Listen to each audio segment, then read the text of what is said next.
The Merry Adventures of Robin Hood.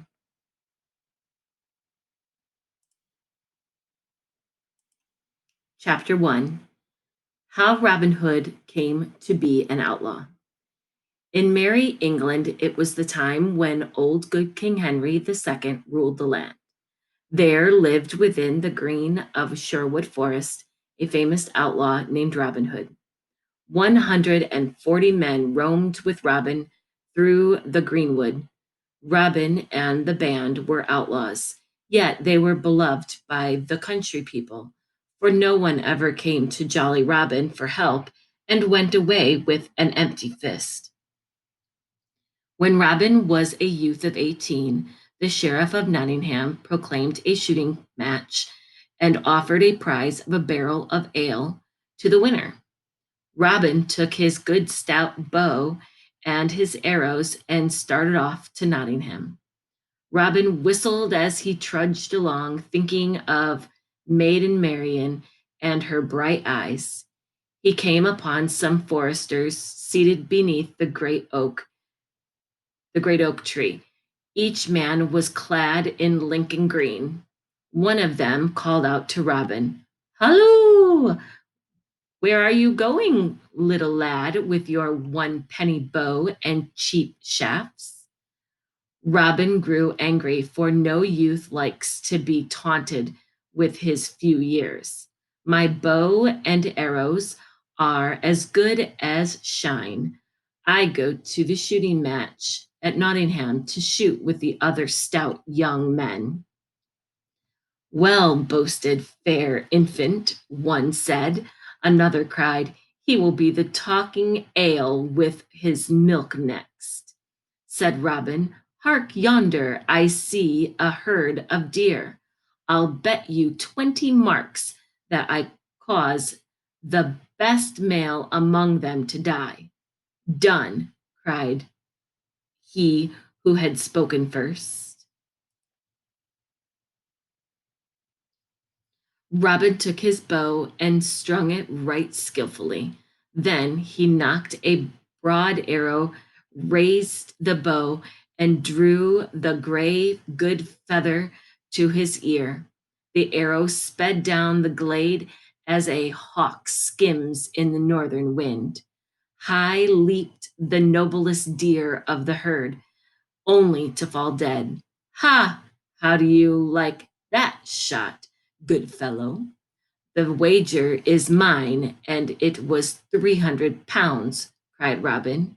"Nay, now you not, or know you not, that you have killed the king's deer? By the laws of our King Henry, your ears should be shaven close to your head." The first man who had spoken sprang to his feet. "Aye, and I'll hurry you along." He sent an arrow whistling after Robin. The arrow flew within 3 inches of his head. Then Robin quickly sent an arrow back in return. The shaft flew straight. The archer fell forward with a cry. His arrows rattled around him from out of his quiver. Before the others could gather their wits, Robin Hood was gone into the depths of the greenwood.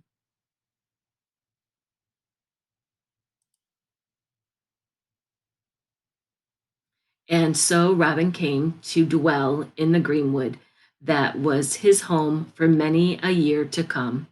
200 pounds were set upon his head as a reward for the whoever would bring him to the court of the king. The Sheriff of Nottingham swore he would bring this knave to the justice of for 2 reasons. First, he wanted the 200 pounds. Also, because the forester Robin had killed was akin to him. Robin Hood lay hidden in Sherwood Forest for 1 year. He gathered around him many others like himself. For one cause or another, all had come to Sherwood to escape wrong and injustice. They vowed that they would take back from their tyrants what had been wrung from the poor. but to the poor folk they would give a helping hand in need and trouble. The people began to praise Robin and his merry men and tell the tales of him and his doings in Sherwood Forest. Chapter 2: Robin Hood and the Tinker. The Sheriff of Nottingham offered 80 golden angels to anyone who would serve his warrant for arrest on Robin Hood. 2 weeks passed and no one came forward to do the sheriff's business. The sheriff said, "I marvel that no one has come to take on the task." One of his men said, "Good master, you do not know the force Robin Hood has about him. No one likes to go on this service for fear of cracked heads and broken bones. I will send elsewhere. There must be men of mettle somewhere in this land." Then he called a messenger and told him to go to Lincoln Town to see if he could find anyone there who would do his bidding.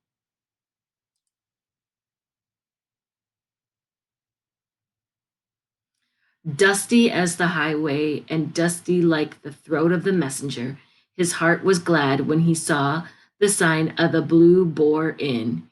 He saw a party of jovial fellows beneath the spreading oak. There was a tinker who 2 Boar-foot friars and 6 of the king's foresters. "Come join us," cried one of the foresters to the tired messenger. The messenger was glad enough to sit down, for his limbs were weary and the ale was good. "What news bears you so fast?" asked one. "Where do you ride today?" The messenger was a chatty soul, and he told his news.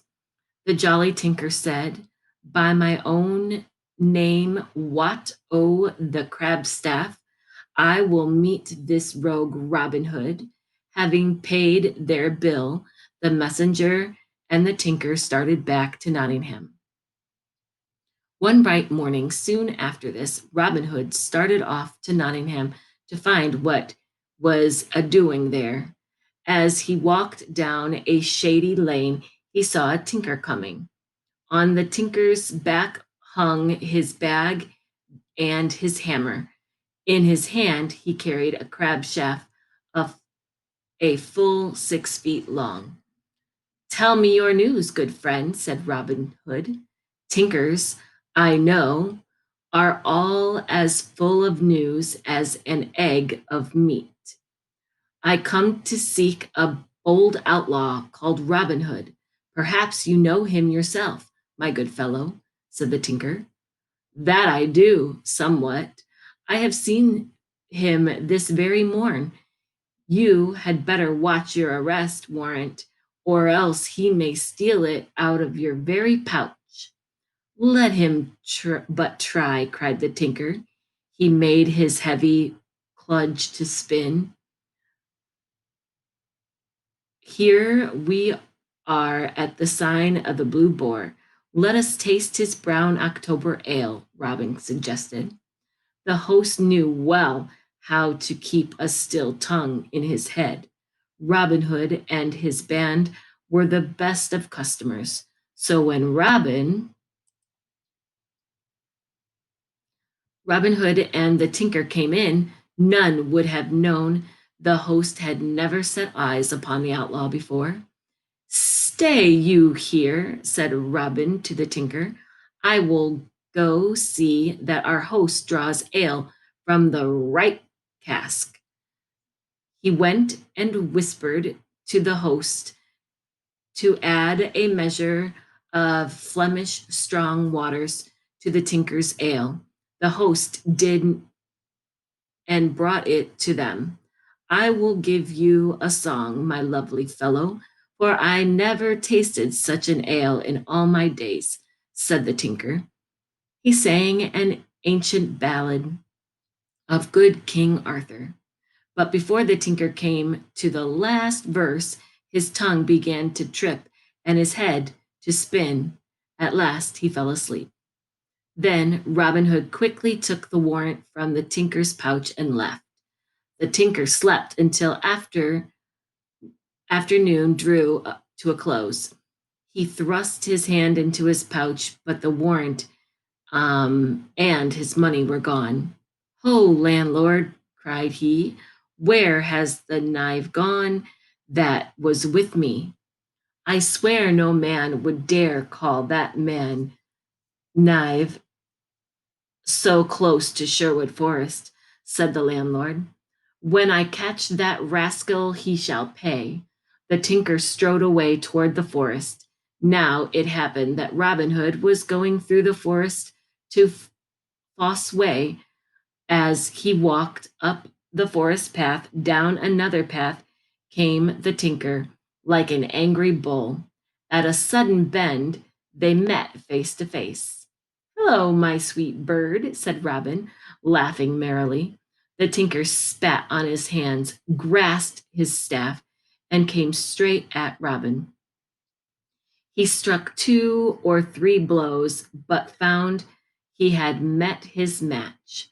Robin had him a rap in the ribs. The tinker grew more angrily and swung with all his might. Robin warded off the blows, but his staff broke. Clapping his horn to his lips, he gave 3 blasts. Robin's right-hand man, Little John, and 6 stout men clad in Lincoln green leapt from the forest. "Good master, what need you have?" cried Little John. "There stands a tinker who would take me to Nottingham to hang upon the gallows tree," said Robin. "Then shall he himself hang." Little John and the others started for the tinker to seize him. "Nay, touch him not," Robin commanded, "for a right stout man he is. More, he does sing a lovely ballad. Say, good fellow, will you join my merry men?" "I I will join with you all. I own you are both a stouter and a slyer man than I," said Wat. So they all turned their steps to the forest step.